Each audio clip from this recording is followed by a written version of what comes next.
नेपाल के प्रधानमंत्री बालेन शाह के सीमा अतिक्रमण वाले बयान ने नेपाल में भारी राजनीतिक विवाद खड़ा कर दिया। आइए जानते हैं कि दोनों देश कितना बॉर्डर शेयर करते हैं और कहां-कहां पर इनके बीच विवाद की स्थिति इस समय बनी हुई है। वीडियो को लास्ट तक जरूर देखिएगा। नमस्कार, आपके साथ मैं पल्लवी रविंद्र सिंह। भारत और नेपाल के संबंध हमेशा से रोटी बेटी के माने जाते हैं, लेकिन पिछले कुछ सालों में दोनों देशों के बीच सीमा को लेकर खींचतान काफी बढ़ गया। हाल ही में नेपाल के प्रधानमंत्री बालेन शाह के एक चौंकाने वाले बयान ने इस ठंडे पड़े विवाद की आग को फिर से हवा दे दी है। प्रधानमंत्री ने दावा किया है कि सिर्फ भारत ने ही नहीं बल्कि नेपाल ने भी भारतीय जमीन पर कब्जा कर रखा है। इसी एक बयान ने पूरे नेपाल की राजनीति में भूचाल ला दिया और असर भारत तक दिखाई दिया, क्योंकि वहां के जानकार मान रहे हैं कि इससे कालापानी और लिपुलेख पर नेपाल का दावा कमजोर हो गया। इसलिए यह समझना जरूरी है कि दोनों देशों के बीच सीमा का पूरा गणित और इनके बीच विवाद आखिर है क्या। नेपाल के प्रधानमंत्री बालेन शाह के इस ताज़ा और अजीबोगरीब बयान ने उनके ही देश में उनके लिए बड़ी मुसीबत को खड़ा कर दिया। नेपाल के भीतर सभी राजनीतिक दल और आम सोशल मीडिया यूजर्स प्रधानमंत्री की आलोचना कर रहे हैं। मामला इतना ज्यादा बढ़ गया कि नेपाल के विदेश मंत्रालय को खुद आगे आकर इस बयान पर आधिकारिक सफाई तक देनी पड़ी।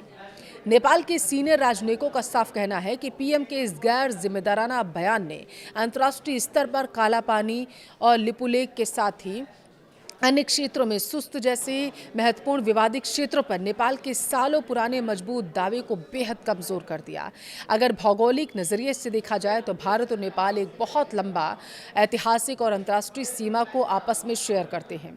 दोनों देशों के बीच की यह सीमा तकरीबन 1751 किलोमीटर लंबी है और यह पूरी तरीके से खुली हुई अंतर्राष्ट्रीय सीमा है, जहां लोगों को आने जाने के लिए किसी वीज़ा की ज़रूरत नहीं पड़ती।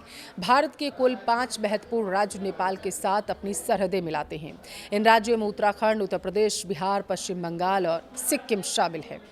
आपको बता दें कि इन सभी राज्यों में से बिहार राज्य की सीमा नेपाल के साथ सबसे लंबी दूरी तक सटी हुई है।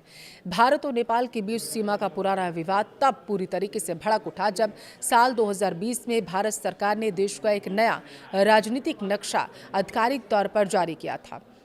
भारत की तरफ से जारी किए गए इस नए नक्शे में लिम्पियाधुरा, कालापानी और लिपुलेख को पूरी तरीके से भारतीय सीमा का हिस्सा दिखाया गया। भारत का हमेशा से यह साफ दावा रहा है कि ये रणनीतिक इलाके पूरी तरीके से उसके हैं, लेकिन नेपाल सरकार ने भारत के इस नक्शे पर तीखी आपत्ति जताई थी। भारत से अपना राजनीतिक नक्शा तुरंत बदलने की मांग भी उसने की थी। भारत द्वारा नक्शा जारी करने के ठीक 5 महीने बाद यानी कि मई 2020 में लिपुलेख क्षेत्र को लेकर दोनों देशों के बीच जमीनी तनाव काफी ज्यादा बढ़ गया। इसके बाद 18 जून 2020 को नेपाल सरकार ने एक बड़ा कदम उठाया। अपने संविधान में बाकायदा संशोधन कर दिया कि देश के नए राजनीतिक नक्शे को संसद से पास कर दिया गया। नेपाल के इस नए सरकारी मानचित्र में रणनीतिक रूप से बेहद अहम 3 बड़े इलाके हैं। लिपुलेख, कालापानी और लिम्पियाधुरा को अपनी सीमा के भीतर दिखाया गया। भारत ने नेपाल के इस कदम को पूरी तरीके से एक तरफा और गलत बताया। नेपाल की कैबिनेट ने अपने दावों को मजबूत करने के लिए अब बयान जारी किया था कि महाकाली, जिसे शारदा नदी भी कहते हैं, उसका असली स्रोत वास्तव में लिम्पियाधुरा ही है। यह इलाका फिलहाल भारत के उत्तराखंड राज्य का हिस्सा माना जाता है।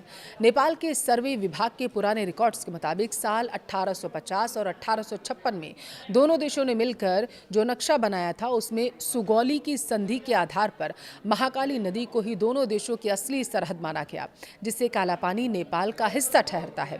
भारत सरकार नेपाल के इस पुराने नक्शे को सीमा के पुख्ता सबूत के तौर पर स्वीकार करने से हमेशा साफ इनकार करती आई है। भारतीय पक्ष का आधिकारिक तौर पर कहना है कि 1850 के बजाय साल 1875 में जारी किए गए ऐतिहासिक नक्शे पर विचार किया जाना चाहिए। साल 1875 में दरअसल उस नक्शे में महाकाली नदी का जो उद्गम स्थल यानी शुरुआत दिखाई गई थी वह कालापानी क्षेत्र के पूर्व में स्थित थी और इसी मजबूत ऐतिहासिक दस्तावेज के आधार पर भारत हमेशा कहता है कि लिपुलेख, कालापानी और लिम्पियाधुरा के ये तीनों हिस्से भारतीय संप्रभुता के अंतर्गत आते हैं। यह पूरा विवाद उस समय और ज्यादा आक्रामक हो गया जब भारत सरकार ने मानसरोवर यात्रा को सुगम बनाने के लिए लिपुलेख इलाके में एक नई बॉर्डर रोड का निर्माण किया था। उसका उद्घाटन किया गया। लिपुलेख दर्रे से होकर तिब्बत चीन के पवित्र मानसरोवर जाने का सबसे मुख्य रास्ता गुजरता है। इस सड़क के बनते ही नेपाल सरकार ने बेहद कड़े शब्दों में भारत का विरोध किया। नेपाल का आरोप था कि भारत ने उसके आधिकारिक क्षेत्र वाले लिपुलेख में तकरीबन 22 किलोमीटर लंबी पक्की सड़क का निर्माण कर लिया है, जो कि दोनों देशों के आपसी समझौते के खिलाफ है। लिपुलेख और कालापानी के अलावा भारत और नेपाल के बीच एक और पुराना सीमा विवाद है, जिसे सुस्ता क्षेत्र का विवाद कहा जाता है। यह इलाका मुख्य रूप से बिहार और नेपाल की सीमा के पास है। गंडक नदी के लगातार अपना रास्ता बदलने के कारण सुस्ता क्षेत्र की हजारों एकड़ जमीन को लेकर दोनों देशों के किसानों और सरकारों के बीच में दशकों से विवाद है।